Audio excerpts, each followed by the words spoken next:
പഞ്ചസാര കൊണ്ടുള്ള ഈ ഒരു സ്വീറ്റ് റെഡിയാക്കാനായിട്ട് ഇതേ ഞാനിപ്പോൾ ഇങ്ങനെയുള്ളൊരു ഗ്ലാസ്സിൽ, അതായത് ഒരു കുഞ്ഞു സ്റ്റീലിൻ്റെ ഗ്ലാസ്സിൽ 1/4 കപ്പോളം പഞ്ചസാര എടുത്തിട്ടുണ്ട്. അപ്പോൾ നിങ്ങളുടെ കയ്യിൽ ഇങ്ങനെയുള്ളൊരു സ്റ്റീൽ ഗ്ലാസ് ഇല്ലാന്നുണ്ടെങ്കിൽ സാധാരണ മെഷർമെൻറ്റ് കപ്പ് ഉണ്ടാവുമല്ലോ, അതിലൊരു 1/4 കപ്പോളം പഞ്ചസാര എടുക്കുക കേട്ടോ.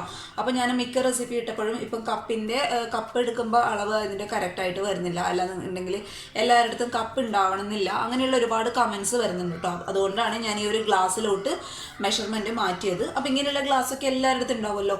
അപ്പോൾ ഇങ്ങനെയുള്ള ഗ്ലാസ്സിൽ 1/4 കപ്പോളം പഞ്ചസാര നന്നായിട്ട് പാന് ചൂടാവുന്ന സമയത്ത് മുഴുവനായിട്ട് നമുക്ക് ഇതിലോട്ട് അങ്ങോട്ട് ഇട്ട് കൊടുക്കാം.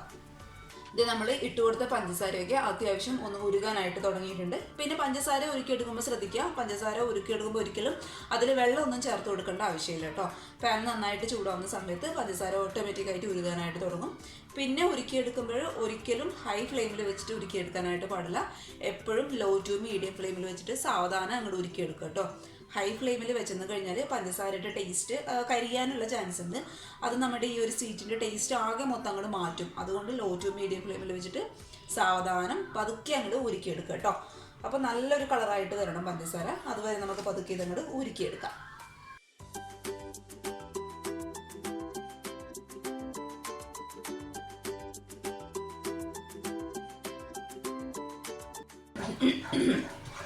ഇത് നമ്മുടെ പഞ്ചസാരയൊക്കെ ഉരുകി ഏകദേശം ഈ ഒരു കളറായിട്ട് കിട്ടിയിട്ടുണ്ട്. കറക്റ്റ് ഒരു ബ്രൗൺ കളറാണ് കേട്ടോ.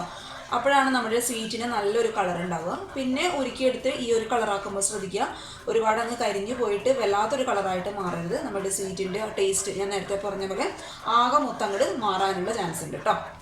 അപ്പോൾ ഈ ഒരു കളറാവുന്ന സമയത്ത് ഇനി നമുക്ക് ഇതിലോട്ട് ചേർത്ത് കൊടുക്കേണ്ടത് 2 ടേബിൾ സ്പൂണോളം സാധാരണ വെള്ളം. അപ്പോൾ വെള്ളം ചേർക്കുമ്പോൾ ശ്രദ്ധിക്കുക, കുറച്ച് മാറി നിന്ന് ഒഴിച്ചു കൊടുക്കുക കേട്ടോ. ഇത് പഞ്ചസാര ഉരുകി അത് ചൂടായ സമയത്ത് നമ്മൾ ഇതിലോട്ട് വെള്ളം ഒഴിച്ചു കൊടുക്കുമ്പോൾ ഇത് മുകളിലോട്ടൊക്കെ തെറിക്കാനുള്ള ചാൻസ് ഉണ്ട്. അതുകൊണ്ട് 2 ടേബിൾ സ്പൂണോളം വെള്ളം ഞാൻ ഇതിലോട്ട് ഒഴിച്ചു കൊടുക്കുന്നുണ്ട്.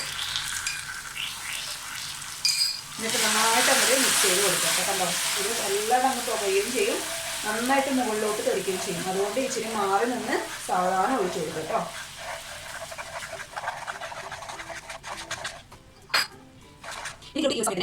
ഇനി ഇതിലോട്ട് ഈ ഒരു സമയത്ത് തന്നെ നമ്മൾ ഏത് ഗ്ലാസ്സിലാണോ പഞ്ചസാര അളന്നെടുത്തത് അതേ സെയിം ഗ്ലാസ്സിൽ അതേ സെയിം അളവിൽ കേട്ടോ.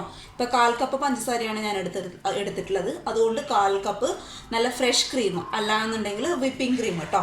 അപ്പോൾ ഞാനിവിടെ എടുത്തിട്ടുള്ളത് വിപ്പിംഗ് ക്രീമാണ്. അപ്പോൾ നിങ്ങളുടെ കയ്യിൽ ഫ്രഷ് ക്രീം ഉണ്ടെന്നുണ്ടെങ്കിൽ അതും എടുക്കാം കേട്ടോ. അത് എടുക്കുന്ന നമ്മൾ ഒഴിച്ചെടുക്കുന്ന ആ ഒരു സമയത്തിന് നന്നായിട്ട് അങ്ങോട്ട് ഈ ഒരു പഞ്ചസാരയായിട്ട് മിക്സ് ചെയ്ത് കൊടുക്കുക. അല്ലാന്നുണ്ടെങ്കിൽ കട്ട പിടിക്കാനുള്ള ചാൻസ് ഉണ്ട്. അപ്പോൾ നന്നായിട്ട് അങ്ങോട്ട് മിക്സ് ചെയ്ത് കൊടുക്കുക കേട്ടോ. അപ്പോൾ ഈ ഒരു ഫ്രഷ് ക്രീം അല്ലാന്നുണ്ടെങ്കിൽ വിപ്പിംഗ് ക്രീം ഓപ്ഷണൽ അല്ല കേട്ടോ, നിർബന്ധമാണ്. ചേർത്ത് കഴിഞ്ഞാലേ നമ്മുടെ ഈ ഒരു സ്വീറ്റിന് നല്ല ടേസ്റ്റ് ഉണ്ടാകും കേട്ടോ. അപ്പോൾ ഇത് പലരുടെയും കയ്യിൽ ഉണ്ടാവില്ല എന്ന് എനിക്കറിയാം, പക്ഷേ ഇത് ചേർക്കാതെ രക്ഷയില്ല കേട്ടോ. ഇത് ചേർത്ത് കഴിഞ്ഞാൽ നമ്മുടെ സ്വീറ്റിന് നല്ല ടേസ്റ്റ് ഉണ്ടാവും. അപ്പോൾ ഉണ്ടെങ്കിൽ എന്നല്ല, എന്തായാലും ചേർത്ത് കൊടുക്കാനായിട്ട് നോക്കുക കേട്ടോ. അപ്പോൾ ഇതെല്ലാം കൂടി നമുക്ക് നന്നായിട്ടൊന്ന് മിക്സ് ചെയ്ത് കൊടുക്കാം. ഇനി ഇതിലോട്ട് ഈ ഒരു സമയത്ത് തന്നെ ഒരു 1/2 ടേബിൾ സ്പൂണോളം ഹണി, അതായത് തേന് ഞാൻ ചേർത്ത് കൊടുക്കുന്നുണ്ട്. അതെന്തിനാണ് ചേർക്കുന്നത് വെച്ചാൽ നമ്മുടെ ഈ ഒരു സ്വീറ്റിന് നല്ലൊരു ഫ്ലേവർ കൊടുക്കാൻ വേണ്ടിയിട്ടാണ് കേട്ടോ. അപ്പോൾ 1/2 ടേബിൾ സ്പൂണോളം ഹണി, അപ്പോൾ 1/2 ടേബിൾ സ്പൂൺ മുതൽ 1 ടേബിൾ സ്പൂൺ വരെ ചേർക്കാം കേട്ടോ. അപ്പോൾ 1/2 ടേബിൾ സ്പൂൺ ഹണിയും കൂടി ഞാൻ ഇതിലോട്ട് അങ്ങനെ ചേർത്ത് കൊടുക്കുകയാണ്.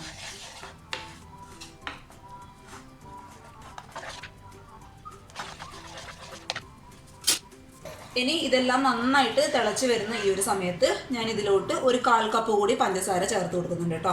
അപ്പോൾ നമ്മൾ എടുത്ത സെയിം ഗ്ലാസ്സിൽ സെയിം അളവിൽ 1/4 കപ്പ് കൂടി പഞ്ചസാര. ഇതെല്ലാം കൂടി നന്നായിട്ടൊന്ന് തിളച്ച് വരണം കേട്ടോ. അതുവരെ മീഡിയം ഫ്ലെയിമിലിട്ട് പതുക്കെ ഇതങ്ങോട്ട് തിളപ്പിക്കുക കേട്ടോ. ഒരുപാട് ഹൈ ഫ്ലെയിമിലിട്ടെന്ന് കഴിഞ്ഞാൽ അറിയാലോ, ഇത് പെട്ടെന്ന് എല്ലാം കരിയാനും ചാൻസ് ഉള്ള സാധനങ്ങളാണ് നമ്മൾ ഇതിലോട്ട് ചേർത്ത് കൊടുത്തിട്ടുള്ളത്. അപ്പോൾ ഇത് പതുക്കെ ഉരുക്കിയെടുക്കുക കേട്ടോ.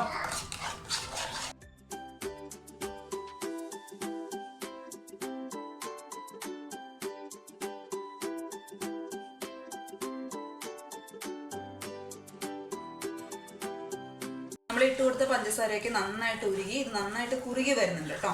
അപ്പോൾ ഇതിൻ്റെ കറക്റ്റ് പരുവം എങ്ങനെയാണ് മനസ്സിലാകുന്നത് വെച്ചാൽ, ഇത് ഞാൻ ഒരു പാത്രത്തിൽ കുറച്ച് വെള്ളം എടുത്തിട്ടുണ്ട്.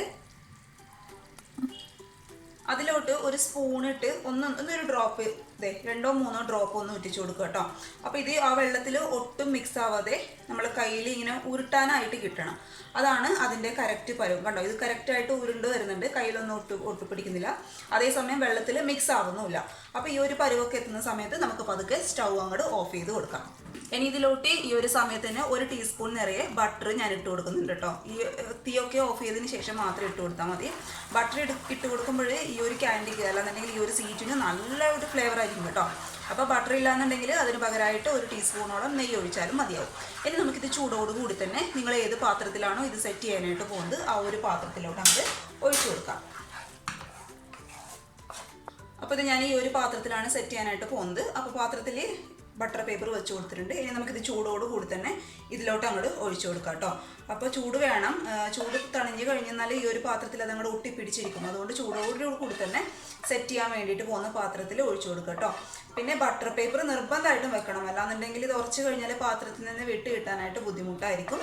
പിന്നെ ബട്ടർ പേപ്പർ ഇല്ല എന്നുണ്ടെങ്കിൽ അതിന് പകരമായിട്ട് അലൂമിനിയം ഫോയിലോ എന്താണെന്ന് വെച്ചാൽ ഒഴിച്ചു കൊടുക്കുക കേട്ടോ. ഇനി ഇത് രണ്ടും ഇല്ലാന്നുണ്ടെങ്കിൽ പാത്രത്തിൽ നന്നായിട്ട് ബട്ടറോ അല്ലാന്നുണ്ടെങ്കിൽ ഓയിലോ തടവി കൊടുത്തതിന് ശേഷം ഒഴിച്ചു കൊടുക്കാം. ഇനി നമുക്ക് എന്ത് ചെയ്യാം, ഇത് ചുരുങ്ങിയത് ഒരു 2-3 മണിക്കൂറെങ്കിലും റെസ്റ്റ് ചെയ്യാനായിട്ട് വെക്കണം. റെസ്റ്റ് ചെയ്യാനായിട്ട് വെക്കുമ്പോൾ ഫ്രിഡ്ജിലൊന്നും വെക്കേണ്ട ആവശ്യമില്ല. സാധാരണ നമ്മുടെ വീടുകളിൽ അടുക്കളയിൽ എവിടെയെങ്കിലും എന്ന് വെച്ചാൽ മതി കേട്ടോ. അപ്പോൾ 2-3 മണിക്കൂർ ഇത് നന്നായിട്ടൊന്ന് സെറ്റ് ആവാൻ വേണ്ടിയിട്ട് നമുക്ക് മാറ്റി വയ്ക്കാം. അപ്പോൾ ഇത് നമ്മുടെ സ്വീറ്റ് ഇവിടെ നന്നായിട്ട് സെറ്റായിട്ട് വന്നിട്ടുണ്ട്. പക്ഷേ ഇതിൻ്റെ കുഴപ്പമെന്ന് വെച്ചാൽ ഇത് ആയിക്കഴിഞ്ഞാൽ നമ്മൾ കട്ട് ചെയ്യാനായിട്ട് ഇച്ചിരി ബുദ്ധിമുട്ടായിരിക്കും കേട്ടോ. സാധാരണ എങ്ങനെ വെച്ചാൽ ഒരുപാട് അങ്ങോട്ട് ബുദ്ധിമുട്ടില്ല. ഇത് ഞാൻ ഇങ്ങനെയുള്ള ഒരു കത്രിക വെച്ചിട്ട് ജസ്റ്റ് ഒന്ന് അടിച്ചെടുക്കുമ്പോൾ തന്നെ ഇത് രണ്ടായിട്ട് അങ്ങോട്ട് മുറിഞ്ഞ് വന്നിട്ടുണ്ട്. ഇത് നമ്മൾ പണ്ട് നമ്മൾ സ്കൂളിലൊക്കെ പഠിക്കുമ്പോൾ ഒരു ബിണ്ടിയ എന്ന് പറഞ്ഞൊരു മിഠായി കഴിക്കാനായിട്ട് കിട്ടും. വായിലിട്ടാൽ അത് അങ്ങോട്ട് പെട്ടെന്നൊന്നും അലിയത്തില്ല.